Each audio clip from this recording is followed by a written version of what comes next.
Loué soit Jésus-Christ, ici Yannick pour Radio Regina.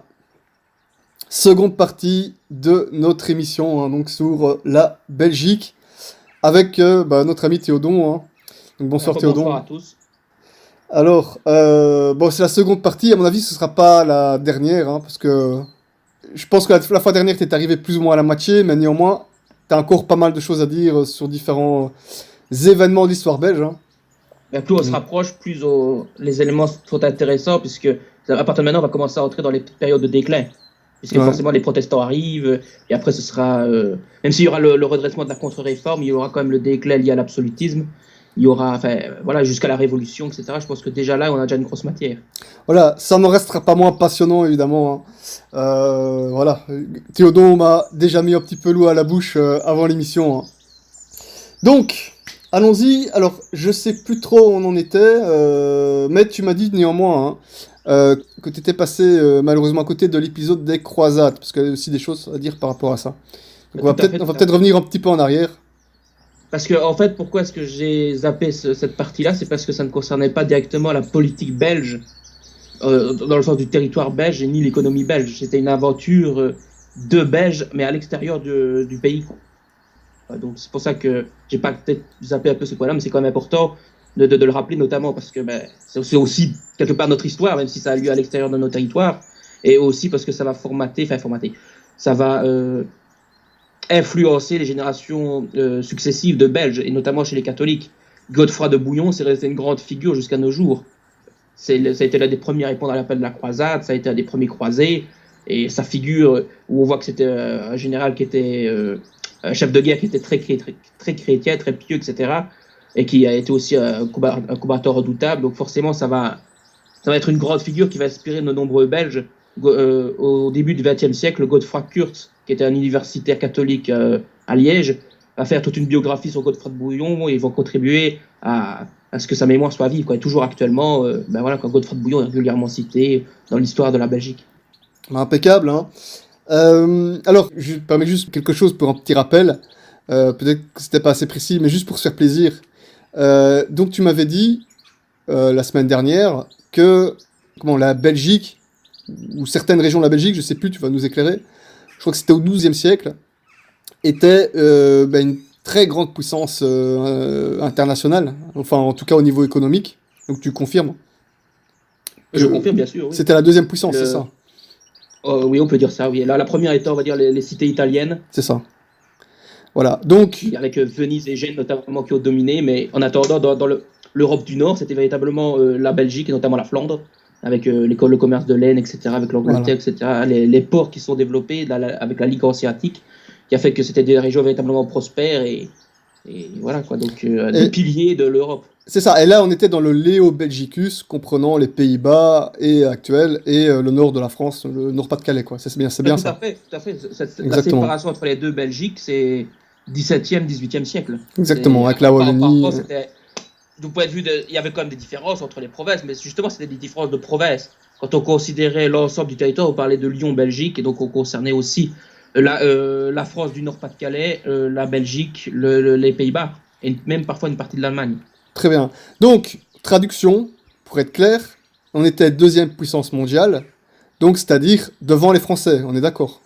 Ah ben là oui, parce que les Français, ils avaient énormément de soucis à régler à cette époque-là. Il y avait le début des guerres, on va dire, de centralisation des différents territoires. Il y avait eu des instabilités politiques, il y avait des hérésies qui menaçaient le royaume, il y avait les albigeois qui allaient suivre peu après. Enfin voilà quoi. Voilà, c'est la loi de l'histoire, il y a toujours des... peut toujours avoir des petits problèmes à gauche à droite, évidemment des choses à régler, des déstabilisations, etc. Mais en tous les cas, donc traduction, donc deuxième puissance mondiale, on était devant les Français, et donc voilà, juste pour savourer ça, pour que les Belges qui nous écoutent prennent aussi un petit plaisir. Et c'était une période chrétienne. Le XIIe siècle, c'était un siècle qui a été marqué par le catholicisme. Il est un peu mis au second plan par rapport au XIIIe siècle, mais ça n'en demeure pas moins un siècle important, puisque c'est justement le coup d'arrêt, on va dire la féodalité, là où véritablement la réforme grégorienne va montrer tous ses effets. Donc c'est un siècle important, le XIIe siècle, qui est un peu méconnu. Et c'est aussi le siècle principal des croisades, justement. Magnifique, justement, comme ça on peut embrayer directement. Je te laisse continuer. Donc voilà, on avait, par rapport aux croisades, donc évoqué la figure de Godefroy de Bouillon, qui allait être la figure tutélaire, qui était vassal de l'empereur, même s'il était un peu en froid avec lui, parce que l'empereur Henri IV était en froid avec l'Église, justement. Il y avait eu on était en pleine querelle des investitures, donc il y avait quand même cette distance entre l'empereur et Godefroy de Bouillon.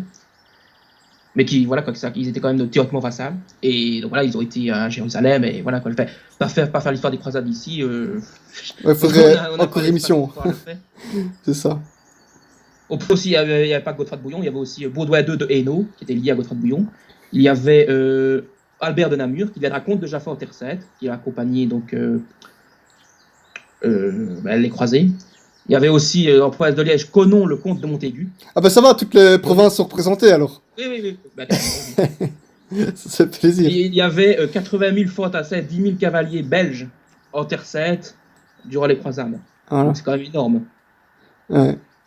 Les chiffres varient entre au minimum 60-70 000 et au plus haut 200 000. Quoi. Donc, mais c'est quand même, pour l'époque, c'était impressionnant. Quoi. Et Un bon aussi, chiffre. un des faits par rapport aux croisades qui marque particulièrement l'histoire de la Belgique, ça a été le fait qu'il y a eu toute une série d'empereurs belges. Or, pas directement en Terre Sainte, mais liés aux croisades, c'est notamment la 4e croisade en 1204. Il y a eu, à la suite de la chute de Constantinople, sur lequel on ne reviendra pas parce qu'il y a eu évidemment des excès, mais il y avait quand même des raisons à ce qu'il y ait une intervention dans ces territoires-là, en raison du schisme, etc., du fait qu'ils empêchaient les croisades de pouvoir bien se mener, ils ne participaient pas. Et il y aura la création notamment d'un empire latin de Constantinople. Et cet empire latin de Constantinople, qui durera une cinquantaine d'années, a compté 6 empereurs, dont 5 étaient d'origine belge. Vous entendez ça, les Français, hein? Bah, je vais arrêter de titiller les Français. Mais bah voilà, donc 5 Belges pour les 6 empereurs Oui, d'origine latins. Et le 6e, c'était quoi? D'origine française, parce que on était liés un peu ensemble, quoi. Donc forcément. Je couperai au montage. Ah, mais très bien. Et qu'est-ce que je vais encore dire d'autre? Alors, ce petit empire latin de Constantinople, qui était catholique, voilà. Bien entendu, que les choses soient bien claires, il n'était plus présent au moment où les Turcs ont attaqué, ont fait le siège de Constantinople. Oui, tout à fait, oui. C'est un empire qui a duré une cinquantaine d'années au XIIIe siècle. Donc entre 1204 et 1261. Et pendant ce temps-là, les schismatiques étaient réfugiés à Nicée, en fait. Qui était dans l'Asie mineure, ce qu'on appelle aujourd'hui la Turquie, et qui était peuplée de Grecs à l'époque. Et donc voilà, quoi. Donc il y avait eu 2 empires en concurrence à cette époque-là. Et je vais juste mettre une petite parenthèse, rappeler que au moment où les Turcs ont voulu faire le siège de Constantinople, malgré que la plupart des gens donc à Constantinople étaient schismatiques, fatalement, hein, puisqu'ils étaient revenus, le Vatican, Rome, réfléchissait à reprendre la ville, à attaquer les Turcs. Enfin, à s'arranger pour trouver un arrangement pour attaquer les Turcs, on est d'accord? Oui, tout à fait. Il y a même eu un acte de réunification officiel. Ouais. C'était au concile de Florence, entre Byzance, l'Empire byzantin reste, même si là c'était vraiment la fin, quoi. Et donc les États pontificaux, et officiellement en tout cas, même si ça n'a pas duré, l'Empire byzantin était catholique, officiellement. Officiellement, voilà. Et beaucoup voulaient revenir au catholicisme, c'est ça aussi. Hein. Il y a eu toute une vague de réfugiés byzantins en Italie, etc., qui a contribué aussi à la Renaissance en Italie. Ah, ça c'est moins bien. Pas pour le mieux, parce que... Pas pour le mieux, je veux dire, ouais. Et il y a eu aussi de mauvaises influences, mais il y a aussi des gens sincères dans le lot, hein. Il n'y avait pas que des gens mauvais. Mais en tout cas, voilà. Ça a aussi permis de connaître un peu mieux l'islam, notamment. Ah ouais, intéressant. Voilà, c'était la petite parenthèse. Si jamais les gens veulent se renseigner un petit peu, découvrir un petit peu la Renaissance à travers l'art, entre guillemets, on a fait une émission sur l'art chrétien où on tape beaucoup sur la Renaissance. C'était avec notre ami Quentin. Je sais plus le numéro de l'émission, mais vous pouvez toujours retrouver ça dans nos archives. Hein. Donc, je sais plus où on en était. Oui, c'était ça. C'était l'Empire latin de Constantinople. Avec 5 empereurs belges sur 6 empereurs. Sur 6 en tout, ouais. Baudouin Ier, comte de Flandre et de Hainaut, Pierre de Courtenay, qui était époux de Yolande de Hainaut, sœur de Baudouin et d'Henri, Robert de Courtenay, leur fils, et Baudouin II, comte de Namur. Donc, voilà. Voilà. Il y a un livre mais je ne l'ai pas lu, donc je ne sais pas sa valeur, qui parle justement de ces empereurs belges de Constantinople. On a eu des empereurs parmi les Belges. Ah, magnifique. Donc voilà, l'aparté sur les croisades est fini. Donc la dernière fois, on en était arrêté, on va dire, à la guerre de 80 ans et donc au règne de Philippe II, qui allait diviser les Pays-Bas, justement, ce que tu évoquais tout à l'heure, le Lyon-Belgique, en deux entités. Les Pays-Bas méridionaux qui vont rester globalement catholiques et soumis à l'Espagne, et les Pays-Bas septentrionaux qui vont être une république, en gros. Donc on en était arrivé là.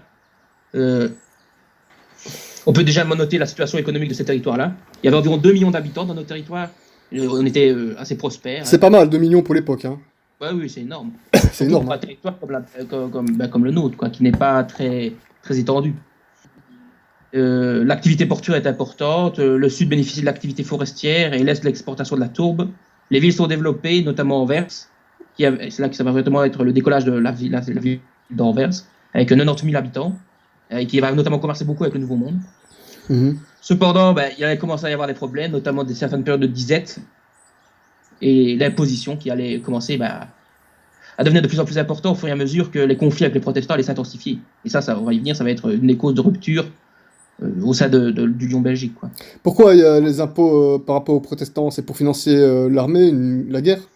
Oui, l'armée espagnole, tout à fait, oui. Ouais. Parce que comme on était théoriquement sous la juridiction, c'est assez compliqué parce que les duchés, etc., continuaient à exister, mais en même temps, il y avait l'Empire qui était au-dessus et qui donc pouvait nous réclamer aussi certains impôts, même si on essayait en sorte de garantir justement qu'ils ne puissent pas dépasser un certain taux. De fait, dans les périodes de crise, ils le dépassaient, ou du moins ils cherchaient à les dépasser. Donc ça pouvait créer des tensions entre les locaux et l'Empire. Quoi. Ouais. On peut notamment noter la guerre entre la France, la guerre d'Italie entre la France et le Saint-Empire. Là, il faut savoir que cette guerre a été financée sans aucun apport espagnol. C'est les 17 provinces, donc nous autres, qui l'ont financée. Alors que cette guerre ne nous concernait pas, c'était en Italie qu'elle était menée. Donc nous, la Belgique à l'époque, enfin en tout cas la carte, je ne sais pas jusqu'où la Belgique s'étendait, mais en tout cas elle faisait partie du Saint-Empire romain à ce moment-là. Hein. Tout à fait. Voilà. Alors quand j'entends Belgique, est-ce que c'est la même étendue, la même zone qu'on a actuellement, ou les Pays-Bas étaient compris dedans ou pas? À cette époque-là, on les considérait comme faisant partie du même ensemble. De toute façon, oui, voilà, ok. C'était le Lyon-Belgique. Okay. Cette appellation de Lyon-Belgique, elle date du siècle avant, qu'on avait déjà évoqué dans la précédente émission, c'était par rapport aux Bourguignons. C'est à partir de ce moment-là qu'on a commencé à parler du Lyon-Belgique, véritablement en tant qu'entité. Oh, très bien. Ok, donc on en était où? On en était à Philippe II. Et donc le fils et le successeur de Charles Quint. Déjà, il allait y avoir certains problèmes, c'est que contrairement à Charles Quint, il était étranger par rapport à nous, vu qu'il est né en Espagne, il a eu une éducation espagnole, il ne savait parler ni le français ni le néerlandais. Donc ça pouvait déjà poser un problème. Ouais. Et lorsqu'il nous a visité en 1549, il a laissé une mauvaise impression puisqu'il ne nous connaissait pas. Et comme on était habitué à Charles Quint, qui lui était né à Gand, qui a grandi en Belgique et qui donc nous connaissait très bien, de fait, il n'y avait pas les mêmes rapports, si tu veux. Et justement, là, le gros basculement qu'il allait y avoir, c'est l'arrivée du protestantisme à la fin des années 1520 et au début des années 1530, qui allait évidemment tout bouleverser, puisque là, c'était l'unité qui était totalement menacée, vu que le protestantisme allait évidemment chercher à dominer un territoire. Ah, c'était le début de la fin. Hein. C'était un affaiblissement considérable, oui, tout à fait. Donc oui, de fait, l'essor du protestantisme allait amener l'acquisition, évidemment, il y a eu une réponse. Voilà, ça c'est bien. Oui, et donc, de fait, il y a eu une espèce de tension qui a pu créer, même au sein de la partie catholique, entre les Belges catholiques, et les Belges même non catholiques, évidemment, surtout eux, et la couronne d'Espagne, parce que, évidemment, les troupes armées espagnoles qui venaient sur le territoire, elles, parfois, elles n'étaient pas composées que de saints, et notamment, ils cherchaient parfois à s'enrichir, quoi. Et justement, l'Espagne était aussi, par rapport à toutes ces querelles, toutes ces guerres, etc., était en grave difficulté économique. Il y a eu à plusieurs moments durant le règne de Philippe II où elle a dû déclarer faillite, l'Espagne. En difficulté économique, alors qu'elle disposait du Nouveau Monde, une grosse partie du Nouveau Monde. Oui, mais il faut revenir sur les raisons de cette difficulté. C'est toutes les guerres, en fait. Je pensais pas qu'à l'époque, elle était en difficulté. Il y avait toutes les guerres déjà au sein de cet empire qui déjà prenaient énormément de l'économie. Il y avait les concurrents entre les différents États, même au sein du Nouveau Monde. Le fait que, comme je l'ai dit, les richesses du Nouveau Monde arrivaient assez peu en Espagne. Ouais, fatalement, ouais. J'imagine que leur flotte n'était pas composée de millions de navires non plus. Hein. De fait, oui. Ouais. D'accord. Donc voilà, comme je l'ai dit, Philippe, il a grandi en Espagne, il ne parlait ni le néerlandais ni le français. Donc il y a eu une augmentation de la pression fiscale, il y a eu une politique de centralisation, évidemment, puisque pour pouvoir lutter plus efficacement contre les protestants, il fallait mieux s'organiser. Et le problème de la Belgique, qui allait véritablement apparaître à ce moment-là et qui allait se poursuivre jusqu'à la création de l'État belge, ça a été justement cette pluralité d'entités politiques, cette division des territoires et cette nécessité de conserver des franchises, des droits particuliers par rapport aux différents territoires qui empêchaient la centralisation. Donc forcément, lorsqu'un État voulait organiser mieux les choses, il sortait à la population, il devenait impopulaire, et du coup, ça rendait la situation extrêmement compliquée, quoi. D'accord. Et ça c'est ce qui est arrivé avec l'Espagne. Il y a eu d'abord l'entremise du cardinal de Granvelle, mais c'est surtout le duc d'Albe, qui allait intervenir et créer ce qu'on a appelé le tribunal du sang, pour justement essayer de mater au plus vite tout ce qui pouvait, tous les protestants subversifs, en fait. Tribunal du sang. Oui. C'est ça, c'était pas le nom officiel, c'était le nom officieux. C'est le nom officieux, c'est-à-dire... Il était surnommé comme ça. Ah ouais. Très bien. Et il s'appelait pas tribunal du sang. Oui, positivement ou négativement? Négativement pour ceux qui... Pour les historiens, quoi. Oui, voilà. D'accord. Enfin, moi, c'est positif. Oui, excuse-moi. Le vrai nom, c'était le Conseil des factieux, le Conseil des troubles, on l'a appelé. C'est ça le vrai nom. Donc, il a été mis en place pour juger tous ceux qui s'élevaient contre la couronne. Personne n'était épargné, même des membres de la noblesse, qui a aussi contribué à aggraver les tensions. Il y avait aussi certains nobles catholiques, mais qui étaient libéraux, qui seront exécutés par le duc d'Albe, parce que ce sera le comte d'Egmont et le comte d'Orne, parce que justement ils considéraient qu'ils étaient tolérants vis-à-vis du protestantisme, mais c'était une trahison à la couronne. C'était pas Vatican II à l'époque. Tout à fait, oui. Mais malheureusement, ça aura quand même certains soucis, dans le sens où ça va, au lieu de pacifier le pays, ça va attiser la colère des protestants, évidemment. De deux côtés, les tensions vont monter. Bah ouais, bah... C'est logique, c'est logique. C'est comme ça qu'il faut régler les choses, et voilà. Une bonne guerre, voilà. Je veux dire, à un moment donné, c'est pas faire autrement, hein. C'est plus faire autrement. Hein. C'est comme ça, hein. Et c'est là que va arriver un nouveau personnage qui a joué un énorme tort, on va dire, dans l'histoire de notre pays. C'est Guillaume d'Orange, dit Guillaume le Taciturne, qui allait chercher à s'opposer justement au duc d'Albe, mais tout en prétendant au début être catholique et fidèle à la couronne d'Espagne. Simplement, lui, il se proposait justement de mieux respecter la population locale, et comme lui, il était d'origine des Pays-Bas, il pouvait apparaître comme plus légitime aux yeux de certains, et il a pu même réunir certains catholiques autour de lui contre les Espagnols. Et c'est d'ailleurs pour ça, en raison de cette influence de Guillaume le Taciturne, qu'on retrouve dans l'hymne des Pays-Bas, le couplet final, c'est Den König van Hispanie heb ik altijd geheerd. Ça veut dire j'ai toujours respecté le roi d'Espagne.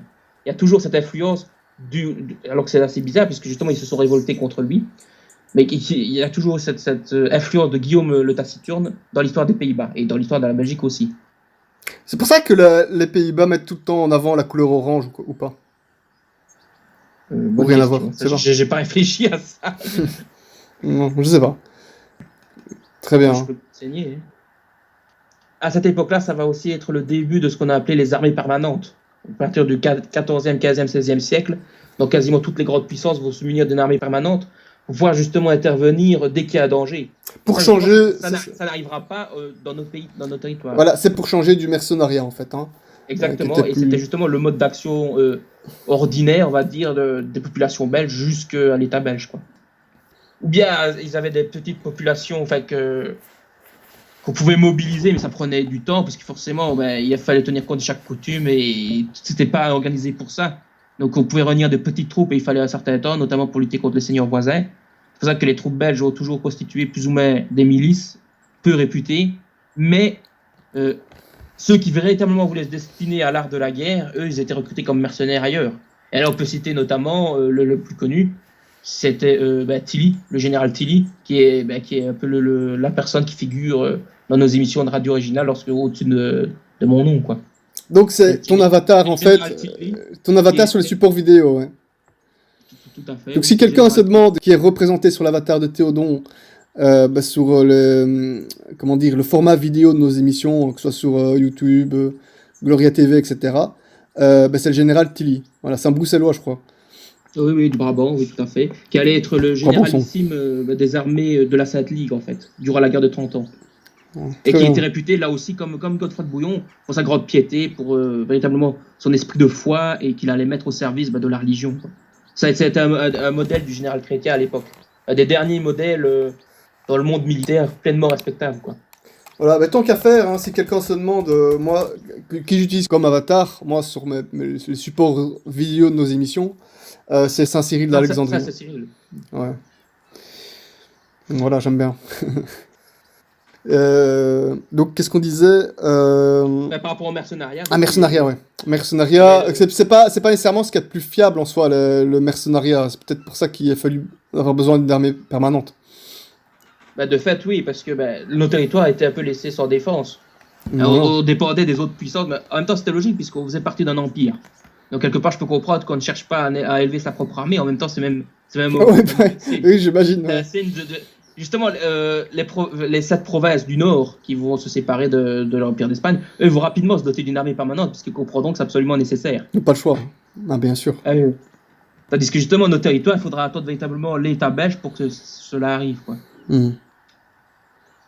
Mais justement, en parlant d'efficacité, mais en tant que mercenaires, on était très réputés, notamment ce qu'on appelait les gardes wallonnes, Ah ouais. qui était un corps d'infanterie qui a été créé par Charles Quint pour servir dans le royaume d'Espagne, et qui resteront jusque 1820, quasiment jusqu'à la fondation de la Belgique. Donc en Espagne même, alors, sur le territoire espagnol. C'est cela, oui. Et ils étaient employés comme mercenaires. Ouais.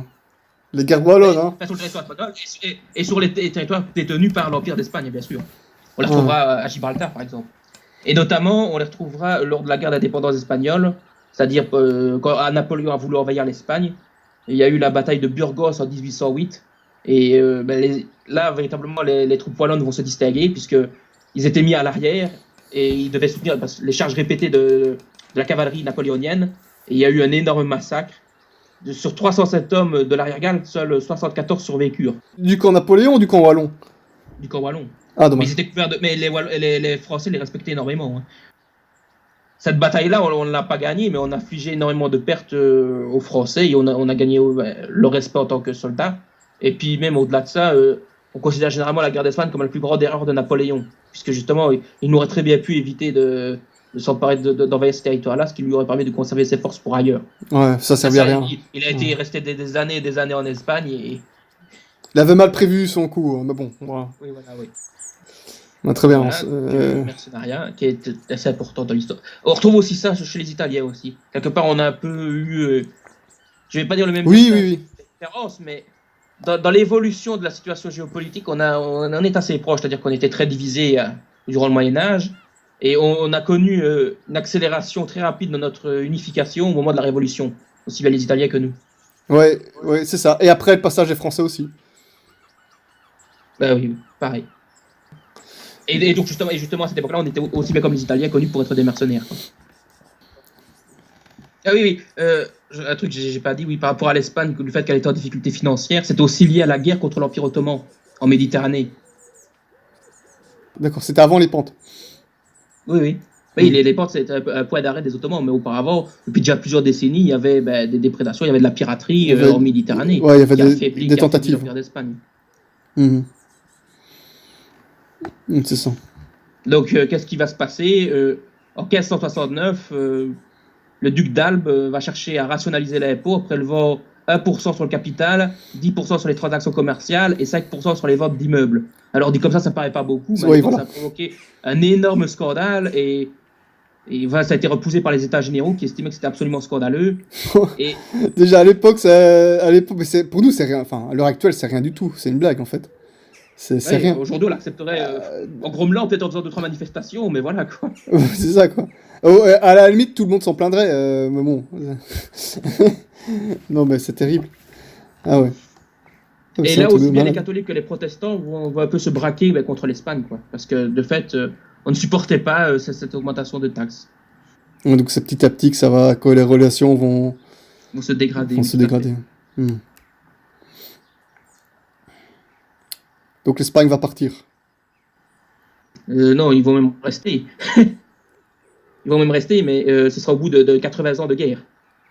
Parce que justement, c'est ce qu'on avait appelé la guerre de 80 ans, qui allait être déclarée en 1568, un an auparavant, et qui allait durer jusqu'à la fin de la guerre de 30 ans, en fait, jusqu'en 1648. avec seulement 10 années de trêve, et en attendant, ça qui a aussi contribué à affaiblir beaucoup nos territoires. Là, on a évoqué la richesse temps du haut Moyen-Âge, mais à cette époque-là, c'était véritablement le siècle noir avec le 17e. Chacun à son tour. Hein. Oui, voilà. Parce que, en fait, ce qui se passait aussi notamment, c'était que le port d'Anvers était bloqué. Ils vont chercher très rapidement à bloquer le port d'Anvers, ce qui nous empêchait de commercer. Et ça allait durer quasiment jusqu'à la fin, quasiment jusqu'à la Révolution française, puisque même lorsqu'il y aura la signature d'un traité de paix, il y aura des garnisons dans certaines villes, par exemple à Namur, il y aura une garnison néerlandaise jusqu'à la Révolution française. Parce que c'était un traité qui était, on va dire bizarre, et qui en plus a été modifié plusieurs fois. On va pas revenir dans tout le détail, parce que déjà ça oui, voilà, c'est extrêmement ennuyeux, ça, bien sûr. quelque part. En plus, ouais, voilà. Voilà, quoi. On va dire... Mais, donc c'était assez compliqué, cette guerre, c'était une guerre civile, même en quelque sorte, puisque c'était une division du pays en deux. Il y aura d'un côté l'union de Douai, ce sera l'union catholique. Et là, voilà, Douai c'était en France, mais c'était considéré comme faisant partie des Pays-Bas de l'Union Belgique, parce que c'est à la frontière. Et il y aura de l'autre côté l'union d'Utrecht, voilà, oui, qui sera composée des protestants, avec notamment Guillaume de Taciturne, qui allait se révéler là véritablement ennemi de l'Empire, ennemi de la religion, puisqu'il deviendra officiellement protestant, et qui allait être une personnalité qui allait être mise à mort en public par l'empereur Philippe II, qui accordait véritablement un permis de tuer envers Guillaume le Taciturne, tellement il déstabilisait toute la région, en fait. Et d'ailleurs, cela arrivera, il sera assassiné, Guillaume le Taciturne. Voilà. Par un frère. Voilà, c'était une guerre civile, c'était des rebelles, c'est comme ça qu'on les traitait, ceux du Nord qui se révoltaient. On peut aussi dire, oui, par exemple, une des grosses erreurs, c'était... en fait, en 1575, la couronne d'Espagne a fait de nouveau banqueroute, et les mercenaires espagnols n'étaient plus payés. Ils se sont mutinés, et pour avoir du butin, ils ont mis un sac Anvers. Ils ont fait 8000 morts. C'était énorme. Et on a qualifié ça de fuite. Ça a contribué à la légende noire aussi. C'est à cette époque-là qu'elle a commencé à être créée. C'est-à-dire l'Espagne qui chercherait un peu à écraser tout le monde et à se comporter d'une façon atroce envers tout le monde. Ça a été alimenté non seulement par les Français, mais aussi par les protestants hollandais, qui allaient évidemment exploiter, ce qui n'était pas la faute du royaume d'Espagne, parce qu'il n'avait évidemment pas ordonné de mettre à sac une ville. C'est ça le pire, c'est pourquoi est-ce qu'on s'en prend à des villes qui n'ont rien à voir. C'est les soldats qui... Non, c'est pour avoir de l'argent. Voilà. Ils ont désobéi à l'empereur. Ils ont désobéi. Ouais. C'est pas l'épisode le plus brillant de la période espagnole, quoi. Et justement, ces excès espagnols vont pousser les États à la fois catholiques et protestants à une espèce d'accord qu'on appelle la pacification de Gand, c'est-à-dire une trêve religieuse et pour pouvoir combattre les mutins espagnols au nom de l'Empire. Ça qui est drôle, c'est qu'ils ne se déclaraient pas nous rejetons le roi d'Espagne. C'était au nom de l'Empire que nous cherchons à mettre à bas ces mauvais soldats qui sont rebelles à l'autorité de l'Empire. Ah, terrible. Ouais, comme quoi. Et oui, on a aussi connu ça sous le nom de l'Union de Bruxelles. Donc c'était un traité qui a été mis en place entre les différents seigneurs belges et qui cherchait aussi à maintenir le catholicisme comme unique religion autorisée. Et justement, ça allait être vu extrêmement négativement par les protestants du Nord, qui eux étaient attachés à l'indépendance et à la liberté de culte. Et ils se sont convertis facilement, les Belges, c'est-à-dire les Hollandais maintenant. Ils se sont convertis rapidement au protestantisme. Ça a été vite. C'est assez compliqué, ça dépend des endroits en fait. Okay. Il y a eu des endroits où la colère contre les Espagnols était telle que c'était aussi une façon de joue, justifier la révolte en quelque sorte. Ah ouais, ça joue, hein. D'accord. Ouais, c'est ça. Et de l'autre côté, certains étaient quand même attachés à la foi de leurs ancêtres et aux traditions locales, et aussi même à la vertu de la foi en tant que telle. Il y a eu des cas de martyrs qui ont refusé de devenir protestants, qui sont morts à cause de ça. D'ailleurs, des problèmes qui allaient arriver au nord, c'est qu'ils ne savaient pas très bien où choisir un roi, en fait. Parce qu'au début, ils pensaient chercher à avoir la protection des Anglais, mais les Anglais ne voulaient pas provoquer les Espagnols outre mesure à cette époque-là. Ce sera par la suite qu'ils chercheront à les attaquer, mais à cette époque-là, ils étaient frileux. Ils ont alors voulu avoir l'appui du frère cadet du roi de France, François le duc d'Anjou. Mais à la seule condition qu'il déclare Philippe II, donc l'empereur, déchu de la souveraineté de la Belgique. Et ça, le François d'Anjou a toujours refusé de trop provoquer les Espagnols, et donc du coup, ça a aussi échoué à ce niveau-là. Et donc, c'est parce que, en fait, à cette époque-là, on ne concevait pas un État autrement que dirigé par une aristocratie, elle-même dirigée par un roi. Donc là aussi, ça allait être une nouveauté, c'est que parce qu'aucune dynastie ne voulait se mouiller avec ces rebelles-là, ils ont dû proclamer une république. Ça aussi, c'était une grande nouveauté. Ah ouais. Ah d'accord. Ah oui, c'était inédit. Parce que là, en plus, ce qui se passait, pourquoi c'était inédit, c'était aussi parce que c'était les sujets qui affirmaient pouvoir rejeter l'autorité du chef de l'État et pouvoir dire, ben voilà, maintenant nous sommes hors république, nous ne dépendons plus du roi. Donc déjà ça c'est totalement inédit et ça on considère en général cette république comme une préfiguration de ce qu'allait être la république jamaïcaine et la république française, quoi. Déjà 2 siècles avant. Okay. Donc voilà, après il y a eu toute une guerre qui allait continuer. On a rappelé le duc d'Albe parce qu'il était devenu trop populaire. On a fait venir plutôt le duc de Parme, voilà un Italien, un mercenaire pour le royaume d'Espagne, le duc d'Albe de Parme, Alexandre le Farnèse, qui allait reconquérir une bonne partie des Flandres et du Brabant. Et la religion catholique était rétablie dans la plupart de ces provinces. Ah oui, il faut savoir, oui, ça je ne l'ai pas dit. Dieu gracias. Anvers et Bruxelles étaient protestants pendant un moment. Pardon. Et justement, c'est la... Oui, ah, sérieux. Anvers et Bruxelles ont choisi d'abord le protestantisme, et c'est parce que les Espagnols ont reconquis ces territoires-là qu'ils ont fait chasser les protestants et qu'ils sont redevenus catholiques. Et quand tu dis qu'ils sont devenus protestants, c'est par colonisation ou c'est par conversion? C'est par intérêt, je pense. Parce que il fallait s'unir. Donc par conversion, ils se sont convertis. Oui, voilà, les gens se convertissaient au protestantisme, alors c'est ça, la population. Bah, il y a eu aussi des résistances, je pense. Là, oui, bien sûr, bien sûr. Ah ouais, très bien. Mais en tout cas, il y a eu une majorité à un moment donné de protestants du côté de Bruxelles. Par exemple, entre 1560 et 1590, donc en 30 ans, Anvers est passé de 100 000 à 42 000 habitants. Hein. Plus de la moitié qui sont partis ou qui ont été morts. Il va y avoir aussi toute une communauté wallonne qui avait choisi le protestantisme et qui ont dû se réfugier dans le nord, aux Pays-Bas, et qui allait constituer une communauté wallonne protestante aux Pays-Bas. Ouais. Et qui parlait le wallon. Elle est toujours un peu existante ou c'est mort? Non, maintenant c'est dilué. Hein. Ça fait 5 siècles presque. Mais ce que je voulais dire, c'est qu'on est bien d'accord qu'à un moment donné, la majorité de la population bruxelloise et la majorité de la population anversoise ont sombré dans le protestantisme, c'est bien ça? Tout à fait. Ah, c'est incroyable. C'est incroyable. C'est ça, les choses peuvent très très vite changer en termes de foi sur un territoire. Ah oui, le protestantisme en est l'exemple. Là, en quelques années, ils ont réussi à avoir des empires assez grands. La Prusse, la Suède et notamment donc, les Pays-Bas du Nord. C'est ça. Ouais, ils ont vite fait le travail. C'est vrai. Donc voilà, donc, on va peut-être reprendre la chronologie des événements. Donc là, on était environ au milieu de la guerre de 80 ans, donc aux environs de l'an 1600. Il y a eu certains reflux, il y a eu des attaques. Enfin, voilà, la situation a été fluctuante en 80 ans, donc on peut dire que le Nord va quand même rester indépendant de la puissance espagnole, mais va quand même être divisé en deux. Il y aura les calvinistes radicaux d'un côté, qu'on appelait les gomariens, les gomaristes, qui eux étaient véritablement protestants radicaux, donc qui étaient véritablement littéralistes, etc., qui voulaient faire une république théocratique comme Calvin. Et de l'autre côté, on avait les arminiens, les remontrants. C'était avec Hugo Gorosius notamment, qui est un peu connu. C'était qui étaient plus proches de nous, entre guillemets. Ils mettaient en doute la double prédestination des protestants. Mais voilà, quand ils restaient comme dans un système protestant, et c'était pas acceptable non plus. Et ils affirmaient la liberté de l'homme, etc., le libre arbitre, mais bon, c'était pas parfait.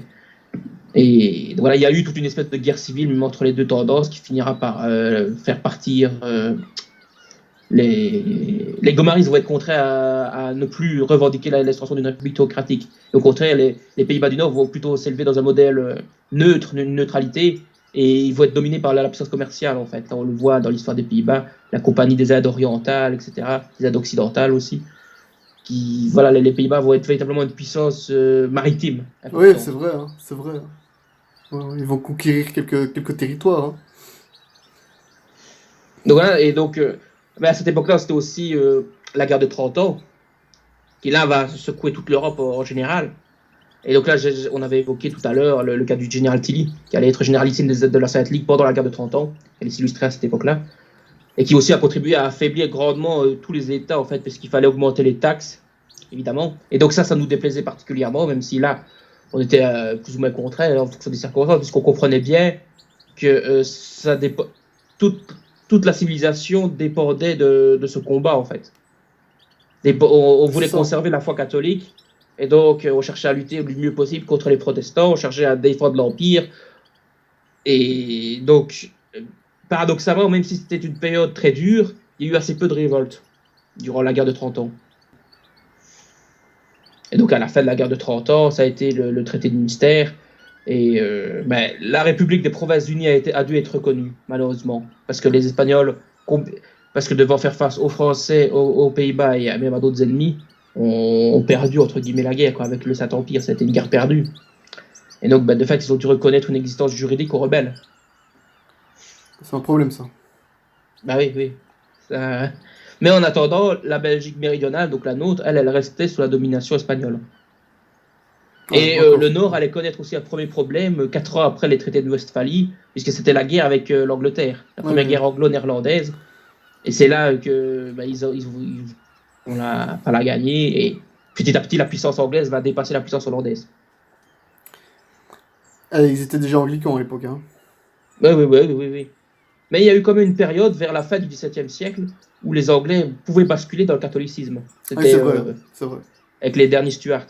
Qui allait provoquer justement, à contrario, malheureusement, ce que eux ont appelé la glorieuse révolution, qui devrait être appelée la maudite révolution, de 1689, qui allait faire basculer, qui allait interdire en fait aux catholiques de pouvoir accéder au trône d'Angleterre. Ils ont fait cet acte-là, à cette époque-là. Parce que justement, c'était ce qui était arrivé. La dynastie Stuart s'était convertie à la foi catholique et risquait de faire basculer tout le royaume, quoi. Et ça a fait peur évidemment aux anglicans, aux protestants et voilà, à tous les ennemis de l'Église. Et comme là, les catholiques représentaient 1 à 2% de la population, on n'a pas su tenir, quoi. Et la dynastie était renversée. Et ce sera notamment grâce à l'appui des Hollandais. C'est les Hollandais qui vont faire en sorte que ce soit Guillaume d'Orange notamment, qui allait faire en sorte que l'Angleterre reste protestante. Alors qu'elle aurait pu basculer côté catholique. Là, le monde aurait été changé. Ouais. Comme ça, des petits événements, comme ça, une conversion. Tu aurais pu avoir de nombreux fruits, mais malheureusement... c'est ça, comme je dis toujours, il suffit une personne, ou enfin, une seule âme, peut changer les choses en bien avec l'aide de Dieu, ou en mal, dans le monde. C'est parfois, ça a été le cas, par exemple, pour citer un mauvais exemple, avec Henri VIII, qui a fondé, on va dire, l'anglicanisme. On peut dire qu'il l'a fondé dans le sens où il l'a amené par sa politique schismatique d'appropriation des couvents et de son histoire de divorce et de remariage qu'il voulait légitimer. Une seule personne c'est surtout Élisabeth Ier qui allait véritablement instaurer l'anglicanisme et qui sera contrée par Marie Stuart. Enfin non, pas Marie Stuart. Marie Tudor qui sera appelée Marie la sanglante. C'est vrai. Marie la sanglante. Ils n'avaient pas de dire qu'on est sanglant. Tout à l'heure, c'était le conseil de sang. Oui, tout à l'heure, c'était le tribunal du sang. Ouais. Le tribunal du sang, oui. Bien. Comme je l'ai dit tout à l'heure, le président hollandais va bouleverser la notion de droit divin et réhabiliter le statut de république.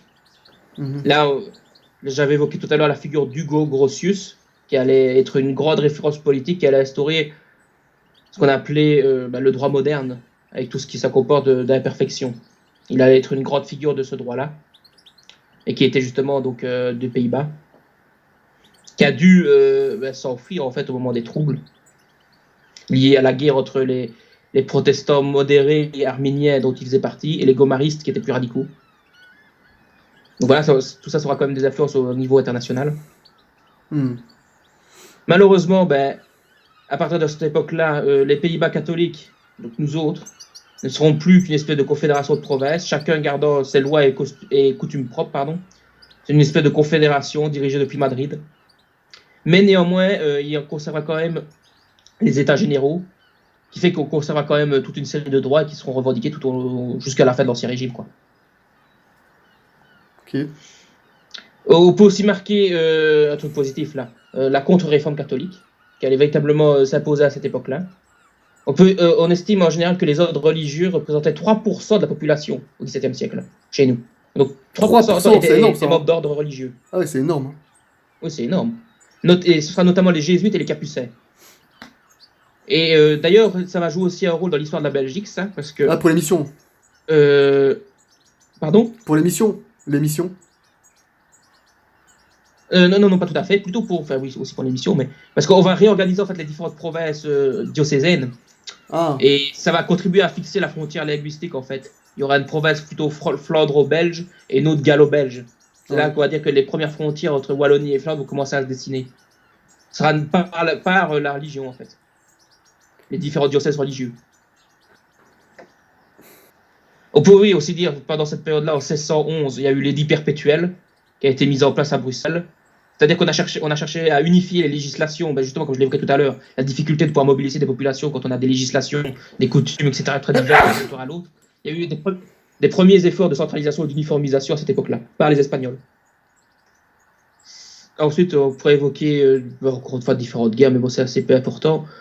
Ce qui est important quand même de noter, c'est qu'en 1713, via le traité d'Utrecht, il va y avoir une transmission de nos territoires d'Habsbourg de Madrid au Habsbourg de Vienne. Et c'est comme ça qu'on appelait les Pays-Bas autrichiens au XVIIIe siècle. Mais qui sera aussi appelé à la fois les Pays-Bas du Sud et la Belgique autrichienne. Alors, encore une fois, on retrouve cette appellation de Pays-Bas-Belgique. C'est ça, avec l'Autriche. Donc on est lié à l'Autriche cette fois, c'est ça? Oui, tout à fait. On peut aussi signaler quand même auparavant les entreprises de Louis XIV qui n'ont pas été très appréciées en Belgique, c'est le moins qu'on puisse dire. Puisque à Bruxelles notamment, il y a eu ce qu'on appelait le bombardement de Bruxelles, qui a été l'un des premiers bombardements de civils. C'est-à-dire de bombardements de terreur qui visaient à montrer la puissance du royaume. Et qui a été évidemment très mal vu à Bruxelles, puisque c'est la plus grosse catastrophe de la ville. On parle de 5000 bâtiments détruits quand même. Hein. Même les Français étaient dans l'armée royale étaient choqués de ce qu'ils voyaient. Quoi. Là, je vois un qui s'appelait Villeroy qui disait, qui était un général. Le désordre que nous avons fait dans cette ville est incroyable. Le peuple nous menace de beaucoup de représailles. Je ne doute pas qu'il en ait la volonté, mais je n'en devine pas les moyens. Et ça, effectivement, c'est le problème qu'on a eu, c'est que, voilà, c'est que, en raison de notre situation de division administrative, on ne pouvait pas avoir une armée permanente et donc on pouvait y râler, mais on devait faire appel à d'autres pays pour pouvoir assurer nos arrières, quoi. Ouais. Et quoi, les Français, vous voulez carrément nous conquérir ou c'était juste pour nous effrayer? Ce bombardement de Bruxelles était fait dans un but de terreur. De terroriser, ouais. C'était des terroristes.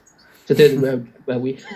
Et ils seront vus comme tels par tous les autres. Hein. C'est-à-dire que tous les royaumes ont été absolument choqués par ça. Ça a beaucoup contribué à discréditer Louis XIV, à faire en sorte que toutes les nations soient contre lui. Hein. Là, dans la guerre de la Ligue d'Augsbourg, c'était la guerre où il y a eu ce bombardement de Bruxelles. Il n'y avait qu'un seul allié de la France, c'était les jacobites anglais réfugiés.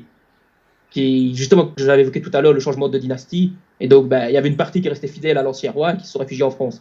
Sans tout le reste, Espagne, même les provinces unies du Nord là, qui étaient des révoltés se sont alliés avec le Saint-Empire contre la France. Tellement tout le monde pensait qu'ils menaçaient tout le monde. Ah, chaud. Le pape Innocent XI, lorsqu'il a vu les dommages de Bruxelles, et notamment les destructions des églises et des institutions religieuses qui occupaient 1/5 de Bruxelles. 1/5 de Bruxelles, c'était des bâtiments religieux et qui ont été énormément détruits. Et il s'est écrit alors, cette guerre me fait gémir. Il a fait tout son possible pour essayer d'arriver à la paix. Et malheureusement, la puissance pontificale, avec l'arrivée du protestantisme, ne comptait plus pour rien, malheureusement. Tu veux dire que la puissance pontificale n'était plus prise au sérieux à cause du protestantisme, c'est ça? Notamment, oui. Et aussi à cause du gallicanisme et de cette mauvaise attitude qu'ont acquis, en raison, j'avais évoqué le cas du Grotius auparavant, cette mauvaise mentalité qui consiste à ne tenir aucun compte de la religion et à ne voir ni de la morale, et à ne voir que les intérêts propres de son État, ce qu'on appelait la raison d'État. Ça n'a pas commencé, évidemment, avec la Révolution. Oui, la raison d'État, on peut dire que ça a toujours existé, mais là, ça va véritablement être théorisé et revendiqué. C'est-à-dire qu'au nom de la défense de l'État, on peut se permettre toutes les infractions à la morale, mentir, tuer, voler, manipuler, tous les péchés possibles, parce que l'État excuse, en quelque sorte, la préservation de l'État excuserait tous les péchés. Alors c'est évidemment immoral et ça a été condamné par l'Église. Et c'est cette mentalité qui, malheureusement, allait assombrir les derniers siècles de l'Ancien Régime, quoi. Donc voilà, on avait évoqué la guerre de la Ligue d'Augsbourg. Il y a aussi la guerre de succession d'Espagne, où là, nos territoires vont être aussi des territoires de lutte, quoi. Il va y avoir énormément de destruction par rapport aux différentes armées qui ont cherchait à envahir la France, ou la France qui cherchait à se défendre, etc. Il y a eu énormément de batailles qui ont eu lieu sur notre territoire, qui ont aussi contribué au fait qu'on ne décolle pas économiquement à cette époque-là. Donc voilà, là j'en arrivais à ce que j'avais dit tout à l'heure, là, le traité d'Utrecht, qui allait véritablement faire passer nos territoires, les Pays-Bas méridionaux, de la puissance espagnole à la puissance autrichienne, quoi. Parce que justement, l'Espagne devenait Bourbon, n'était plus une possession d'Habsbourg. Mais attends 2 secondes. Oui. On n'était pas déjà, là maintenant, dans la ligne du temps, est-ce qu'on n'était pas déjà là du côté des Autrichiens, justement? On y arrivait. Ah, parce que moi j'avais lâché justement tout à l'heure qu'on était du côté de l'Autriche maintenant. On était du côté de l'Autriche quand même, puisque c'était les Habsbourg. Ok, ça va. Désolé, ça va, très bien. Et du temps des Pays-Bas espagnols, c'était aussi les Habsbourg. Okay, mais ce sera plus les Habsbourg d'Espagne, ce sera les Habsbourg qui n'existeront plus, ce seront les Habsbourg d'Autriche. Ok, ça va.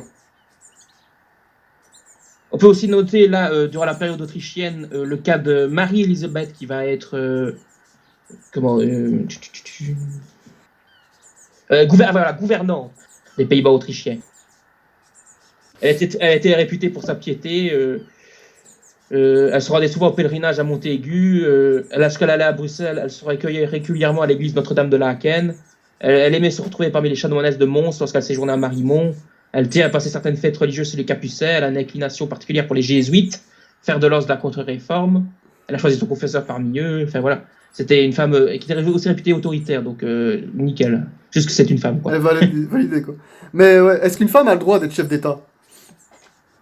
Elle n'était pas chef d'État, elle était gouvernante. Ah oui. Mais est-ce qu'elle a le droit? De fait, oui. Elle était sœur de l'empereur, en fait, c'est pour ça. Mais est-ce qu'une femme a le droit de diriger, de gouverner des hommes? Mais ça, c'est la structure monarchique et dynastique qui a fait en sorte que cela arrive parfois, mais c'est accidentel. C'est accidentel, ok. En soi, c'est sûr que je préférais que ce ne soit pas le cas, mais la structure du pouvoir de l'époque était dynastique, et donc c'était inévitable qu'à certains moments, par défaut d'ascendance mâle ou pour diverses autres raisons, ce soit une femme qui accidentellement dirige.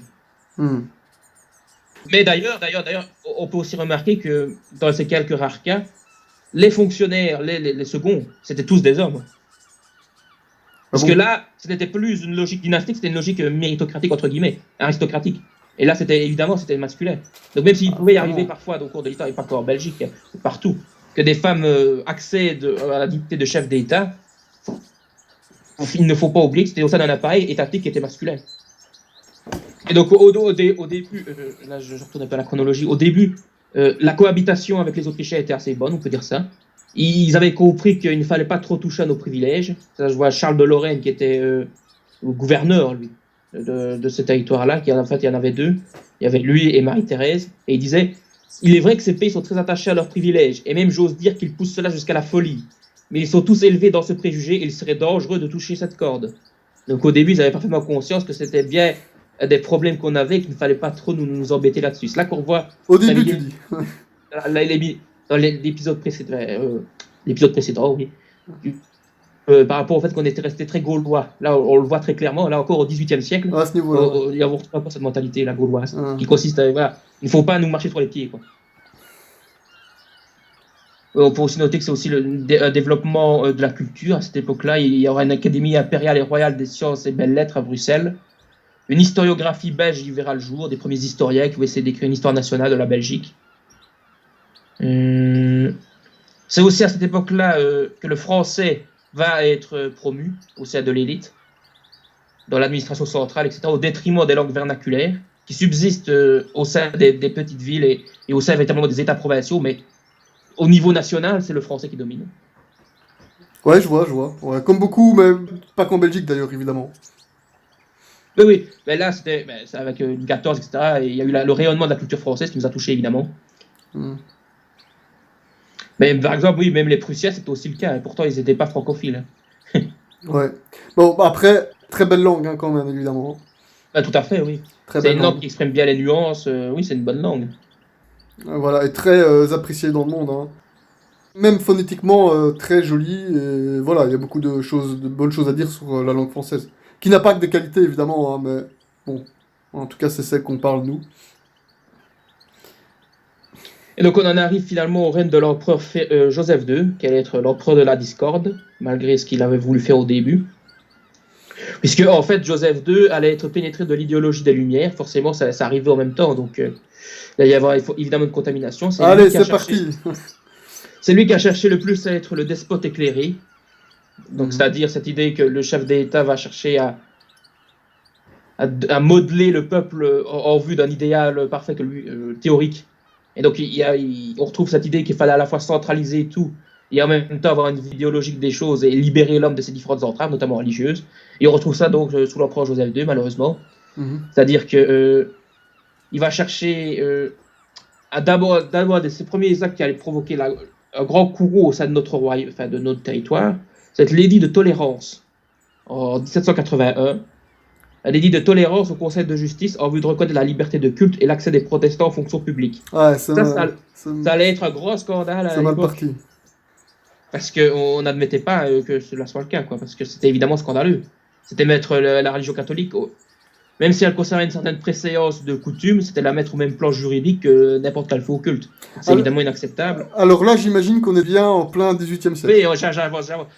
Parce que la période des Pays-Bas autrichiens, c'était pas de stabilité, donc oui, il y a eu un développement culturel, mais il y avait toujours le blocus d'Anvers, hein, donc au niveau économique, c'était pas trop ça non plus, malheureusement. Il y avait toute une espèce de conflit toujours latent avec les Provinces-Unies du Nord. Du coup, voilà, quoi. Il n'y avait pas grand-chose à dire sur cette période-là. Non, pas de problème. Mais en tout cas, là, je veux dire, on est rentré de plein pied du 18e siècle.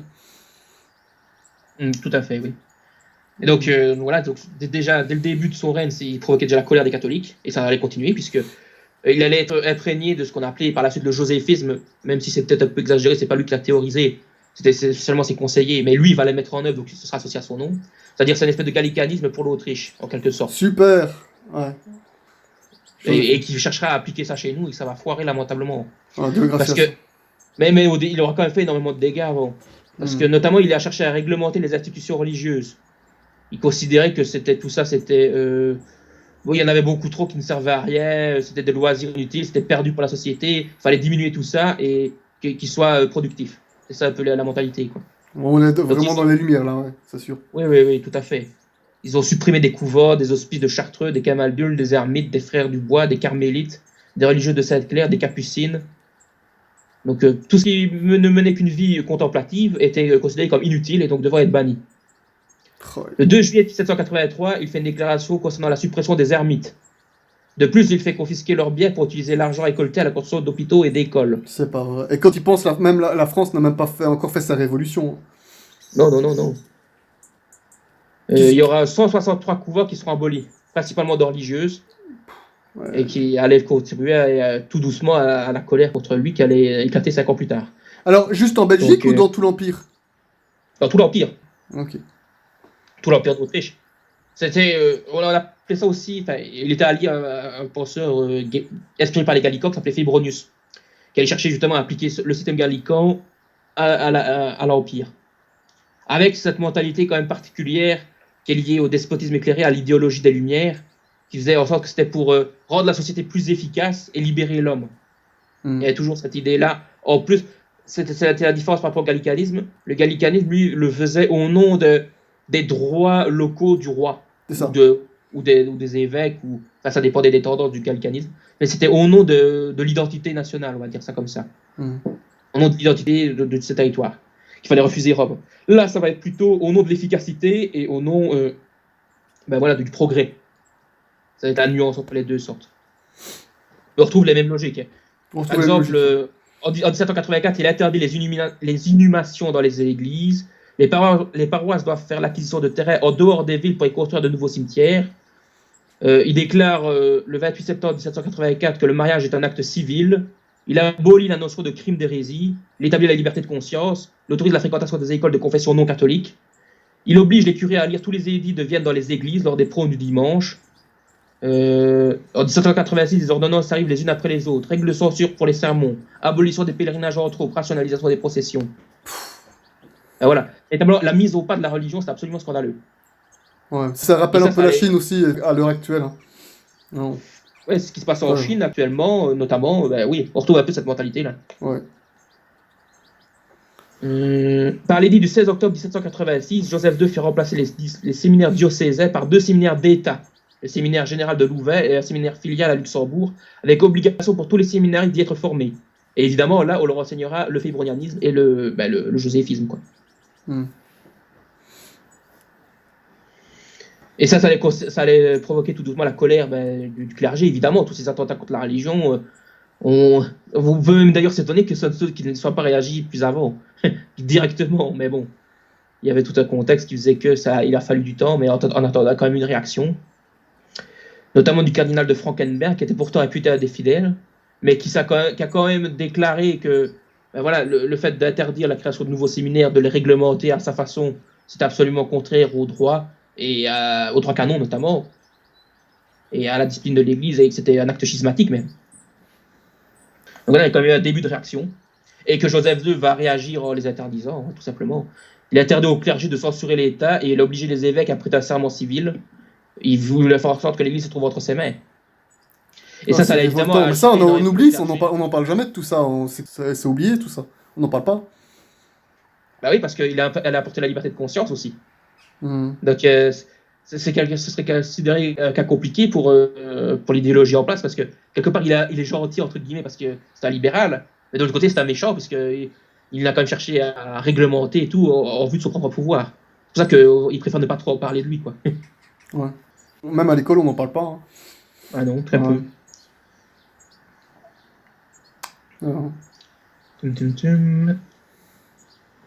Oui, parce qu'il n'y avait pas que l'Église, évidemment, l'administration aussi était centralisée et les impôts, on retrouve la même logique. Là, c'est reparti pour un coup. Ben oui, c'est typiquement le genre de choses qu'il ne fallait pas faire pour les Belges de l'époque, c'était chercher à augmenter les impôts, c'était la meilleure façon de se rendre impopulaire chez nous. C'est ce que l'erreur des Espagnols, ce sera l'erreur de Joseph II, qui va donc chercher à réglementer la procédure civile, à supprimer toutes les justices seigneuriales et à faire en sorte que ce soit lui qui juge tout. Il va chercher à lutter contre les droits des différentes entités étatiques, en vue de centraliser tout ça à Bruxelles et en vue de l'Autriche, quoi. Donc forcément, ça allait engendrer énormément de colère. Et c'est là qu'on verra aussi le début de ce qu'on appelait la révolution brabançonne et le début des problèmes belges. C'est-à-dire que les catholiques conservateurs attachés aux droits locaux vont s'allier avec des libéraux, ce qu'on appelait les vonquistes, qui eux étaient fâchés que Joseph II centralise tout et gouverne tout de façon despotique. Ouais. Donc là, on va déjà avoir ce qu'on appelait donc la révolution brabançonne de 1789, qui allait être une première espèce d'entente entre deux groupes qui n'auraient jamais dû s'entendre, à savoir les catholiques d'un côté et les libéraux de l'autre. Exactement comme 1830, quoi. Tout à fait. C'est bien oui. ça. Sauf que il y aura quand même un point positif, c'est que les États belgiques unis qui sortiront de la révolte qui aura lieu à cette époque-là vont être dominés quand même par les catholiques. On peut dire ça. Oh, à cette époque-là, c'était encore possible. En 1790, oui, c'était encore le cas. On a eu gracias. Là, on est en 1789, t'as dit, hein. Oui, mais les États belgiques unis seront formés quelques semaines plus tard, quoi. Il y aura toute une... Je pourrais détailler tout ça, mais voilà, ça prendra encore plein de temps. Voilà, quoi. Mais en gros, ce qu'il faut retenir, c'est qu'il y a eu une tentative d'accord qui échouera entre les pays. Malheureusement, il y aura eu cette tentative d'accord. On peut aussi noter parmi les faiblesses, c'est que beaucoup de conservateurs qui étaient du côté de l'Église étaient francs-maçons. Beaucoup de conservateurs, tu dis. Beaucoup de conservateurs, tu as dit, hein, c'est ça? Oui, tout à fait, oui. Évidemment, dans les libéraux, on en retrouve aussi à l'appel, mais déjà pas à Vonk. Mais bon, Van der Noot, je crois, l'avocat qui dirigeait un peu les conservateurs, était franc-maçon. Je vais vérifier ça vite fait. Alors, l'émission sur les francs-maçons, justement, pour parler justement de ces choses-là, notamment de l'aile conservatrice de la franc-maçonnerie, etc. On a beaucoup de choses à dire sur le sujet.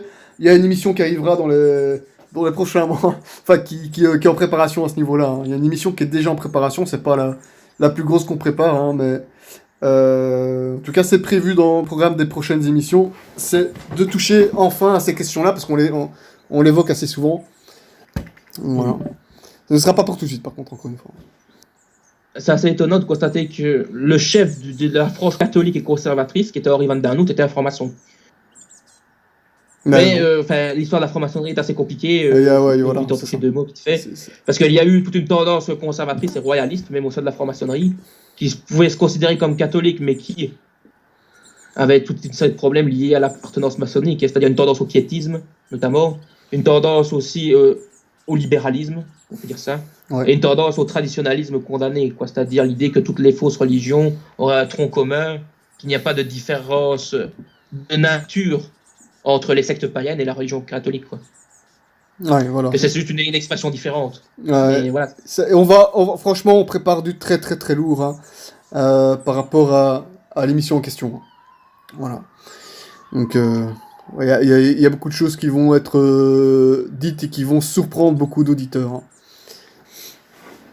Mais malheureusement, donc pour les Belges, on peut dire ça comme ça, cette désentente entre les libéraux et les conservateurs va produire à l'échec des États belgiques unis, en fait. C'est-à-dire qu'on s'est rendu sans combattre lorsqu'on s'est rendu compte qu'on n'avait pas la force armée et que surtout on a cherché à ce que la Prusse notamment soit notre protectrice. On n'a pas réussi. Et comme on n'avait pas d'armée permanente, on retrouve encore ce fameux problème. Ouais. Et comme on risquait de voir l'Empire débarquer chez nous pour tout détruire, ben, on s'est rendu sans combattre, quoi. Quasiment. Il y a eu très peu de combats lorsque les Autrichiens ont cherché à mater la rébellion en 1790. Et il faut dire aussi que les libéraux, eux, s'étaient enfouis soit aux Pays-Bas, soit en France. Aïe. Bien. Ça va. Et qu'est-ce qu'on fait là, on arrive à la Révolution française, en gros, c'est ça? Oui, oui, oui. Là, maintenant, ça va être l'occupation française. Là, c'est une sale histoire. C'est là véritablement que les Belges vont être transformés. Exactement. Alors, bah écoute, je pense qu'on va faire ça la semaine prochaine, hein. Ok, pas de On souci. va se le réserver pour la semaine prochaine, comme ça on pourra. Enfin, on va voir combien de parties il y aura, mais voilà, on va se le réserver pour la fois prochaine. Là, on va entrer dans une autre époque. Vraiment, c'est un grand tournant dans l'histoire belge et bien entendu dans l'histoire du monde, hein. Ça va être encore très très très intéressant, hein, parce qu'il y a encore énormément de choses très importantes à dire, évidemment. Donc, bah, en tout cas, Théodon, bah, en tout cas, bah, bravo, hein, pour cette seconde partie très très passionnante, hein. Bah, merci beaucoup et à bientôt pour une troisième. Un grand salut bah, à tous les auditeurs, justement, qu'ils soient belges, qu'ils soient français, suisses, voilà, n'importe d'où. Et, euh, et voilà, hein, donc à la prochaine, hein, pour de nouvelles aventures de Léo Belgicus, hein, donc la découverte de l'histoire de la Belgique, une introduction du point de vue catholique. Voilà, une autre prière, hein, Théodon, à très bientôt. Une autre prière et à très bientôt.